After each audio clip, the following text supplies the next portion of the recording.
కొత్త వాహనాల రిజిస్ట్రేషన్ విధానంలో మార్పులు చేస్తూ ప్రభుత్వం ఉత్తర్వులు జారీ చేసింది. ఇకపై వాహన రిజిస్ట్రేషన్కు రవాణా శాఖ కార్యాలయానికి వెళ్లాల్సిన అవసరం లేదు.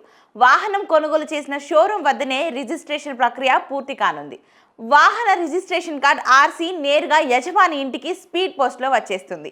ఈ మేరకు మార్గదర్శకాలను ప్రభుత్వం విడుదల చేసింది. వాహనాల రిజిస్ట్రేషన్ కోసం ఇక నుంచి రవాణా శాఖ కార్యాలయాలకు వెళ్లాల్సిన అవసరం లేకుండా ప్రభుత్వం కొత్త విధానం అందుబాటులోకి తెచ్చింది.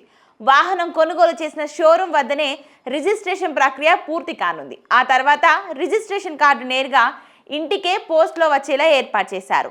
ఈ మేరకు ప్రభుత్వం అధికారికంగా ఉత్తర్వులు జారీ చేసింది. కేంద్ర ప్రభుత్వం అమల్లోకి తెచ్చిన వాహన్ సారథి పోర్టల్ను పూర్తి స్థాయిలో అమల్లోకి తీసుకొచ్చే చర్యల్లో భాగంగా ఇకపై షోరూంలోనే వాహన రిజిస్ట్రేషన్ చేసుకునే సదుపాయం కల్పించారు.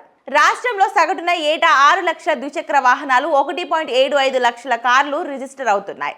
కొత్త వాహనం కొనుగోలు చేసినప్పుడు తాత్కాలిక రిజిస్ట్రేషన్ నంబర్ షోరూంలోనే ఇస్తున్నారు. ఇక నుంచి రిజిస్ట్రేషన్ సైతం అక్కడే పూర్తి కానుంది.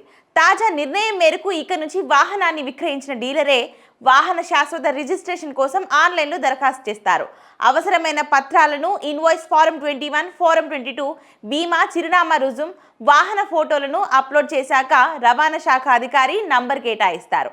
అవసరం అనుకుంటే రవాణా శాఖ అధికారులు డీలర్ వద్ద షోరూంలోనే వాహనాన్ని తనిఖీ చేస్తారు. వాహనదారులు కోరుకున్న ఫ్యాన్సీ నంబర్ కావాలంటే మాత్రం రవాణా శాఖ అధికారులు ఆ సిరీస్ విడుదల చేసే వరకు వేచి చూడాలి. నూతన విధానంతో రవాణా శాఖ కార్యాలయాల్లో స్లాట్ బుకింగ్, క్యూ లైన్లో వెయిటింగ్, కార్డు కోసం తిప్పలు తప్పనున్నాయి. వాహన రిజిస్ట్రేషన్ ప్రక్రియ వేగంగా, పారదర్శకంగా పూర్తి కానుంది. కాగా వాణిజ్య వాహనాలకు మాత్రం ప్రస్తుతం అమల్లో ఉన్నట్టుగానే రవాణా శాఖ కార్యాలయానికి వెళ్లి రిజిస్ట్రేషన్ చేసుకోవాల్సి ఉంటుందని ఉత్తర్వుల్లో స్పష్టం చేశారు.